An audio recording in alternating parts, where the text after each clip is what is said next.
The Berenstain Bears computer trouble with internet safety rules that we'll go over at the end. Reading the back cover, when Papa brings home a computer, the whole family is excited. Soon, Mama, brother, sister, and even Honey start spending all day, every day, staring at their own computers. It's up to Papa to get the family off the computer and back into the real world. The Berenstain Bears computer trouble. Computers have their uses. They're great for play. They're great for work or play, but it's not a good idea just to stare at them all day. It was Papa Bear who first brought a computer home to the Bear family's treehouse. He thought it would be useful in his furniture business. It did come in handy for printing bills for his customers and doing his taxes. But Papa soon found that brother and sister were coming into his shop to play video games on his computer. Before long, they needed their own computers for schoolwork. Email, websites, IMing, and social networking followed. Mama discovered buying and selling things on eBay and wanted a computer too. Even Honey Bear began playing simple computer games on a toy computer. Now it seemed to Papa that the whole family spent most of their time in front of computers every day from early morning until late at night. Though it was Papa who first got the computer, it was Papa who finally had enough. His business was making things out of wood. He loved wood and he loved working with his hands, but he did not love sitting in front of a computer. One afternoon he came in from his shop with a headache from staring at the computer too long. "Hello," he called. "Is anybody home? Where is everyone?" If he headed upstairs looking for someone to talk to. He came to Sister's room. To his surprise, he found Sister with her head down on her desk, crying her eyes out. "Whatever is wrong, dear?" asked Papa, patting her back. "What on earth happened?" "It's my stupid paw book web page," Sister sobbed.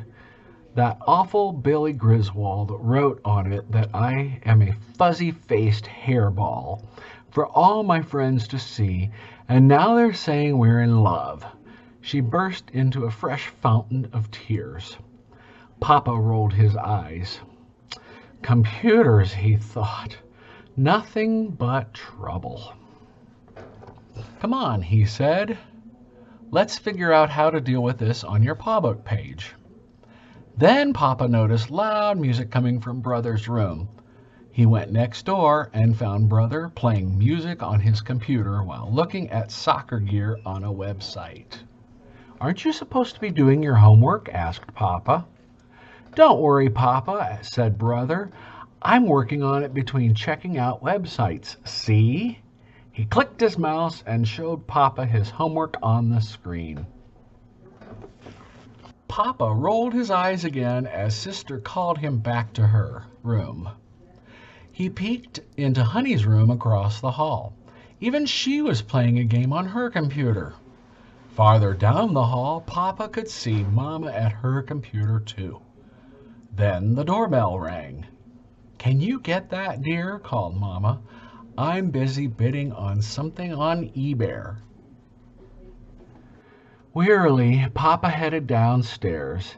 It was Herb the mailman with a package. "Thanks, Herb," said Papa, signing for it. He noticed the package was from eBay. "You know, Papa," said Herb, "you've got to get this eBay thing with Mama under control. This is the 5th package this week. You're going to go broke. See you later." Papa rolled his eyes yet again. More computer trouble? He decided that instead of just rolling his eyes, he was going to do something about it. That evening, after dinner, Papa made an announcement. I believe that this family is having computer trouble, said Papa. Everyone looked at him in surprise. What sort of trouble? asked Mama. We are having trouble with email, websites, pawbook, computer games, and eBear, Papa said, folding his arms. We are spending so much time on computers that we don't even have time to say hello to each other these days. Mama had been worrying about this very thing herself. She just didn't seem able to tear herself away from eBear. Well, she said, what are we going to do about it? It seems to me, exclaimed Papa, that the big problem is the internet. It takes up too much time, gets us to spend too much money, and it can be dangerous. Here, look at this. He showed them the evening newspaper. Internet child safety problems, said the headline. It says here that people use the internet to get cubs to do things that aren't safe. I guess we do need to have rules for the cubs about the internet, agreed Mama. And I'm going to turn the internet off except for 1 hour each day, added Papa. Only 1 hour, said the cubs. That's plenty, said Papa. If you can't get done what you need to do on the internet in 1 hour, it's not worth doing. But what will we do instead? Asked Brother. You can go back outside and play like you used to, said Papa.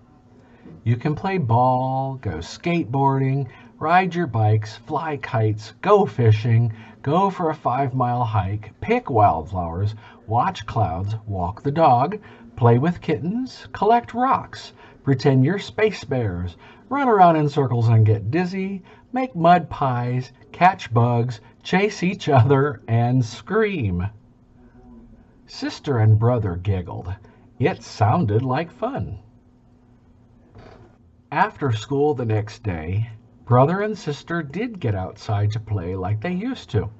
It was so much fun that they went over to Cousin Fred's and Lizzie Bruin's to get them to leave their computers and come outside too. They all went down to the playground for some good old-fashioned exercise on the good old-fashioned swings, seesaws, jungle gym slides, and the merry-go-round. After dinner that evening, Brother and Sister went online for just 1 hour and were surprised to find it was plenty of time after all. Papa learned he didn't need to waste so much time online to get his business done. He was able to stay in his shop working with the wood he loved. Freed from the spell of eBear, Mama got out her old quilting kit and started work on a big quilt for birds and butterflies. She got so involved that she didn't go online for even 1 hour. When the internet hour was over, the Bear family gathered together in front of the fireplace in the living room. They sat and read for a while. Mama did some knitting, and then, wonder of wonders, they began to talk. They talked about all kinds of things. They talked about what happened in school that day, about how Billy Griswold apologized for calling Sister a fuzzy-faced hairball. They talked about Brother's soccer practice after school and the terrific corner kick he'd bent into the goal. Mama told them about her plans for making beautiful new quilts, and Papa told them how he had really gotten into the new batch of curly maple he had in the shop. Finally, all tired out, they got ready for bed. That evening, the Bear family decided that they didn't want to stay home sitting in front of a computer screen at all. They did wind up sitting in front of a screen that evening, but it was a much, much bigger one, and they got to eat popcorn too. While Grizzly Gramps and Gran took care of Honey, they all went out to the movies. What will it be? Asked Papa, buying the tickets. Pirates of the Caribbean, Barry Potter, or Spider Bear? Spider Bear, they all agreed. And Spider Bear it was. Now back here at the beginning, We have Brother and Sister Bear's internet rules for cubs. They say, number 1, never give out private information online, such as your address, your phone number, or the name of your school. Number 2, tell your parents right away if you see or learn something online that scares or worries you. Number 3, never agree to get together with anyone you meet online. Number 4, never send your picture or anything else to someone online without your parents' permission. Number 5, never answer messages online that make you feel scared or worried. Number 6, talk with your parents about rules for going online. Number 7, never give out your password to anyone except your parents. And number 8, never do anything online that could hurt others. And that's the Berenstain Bears computer trouble.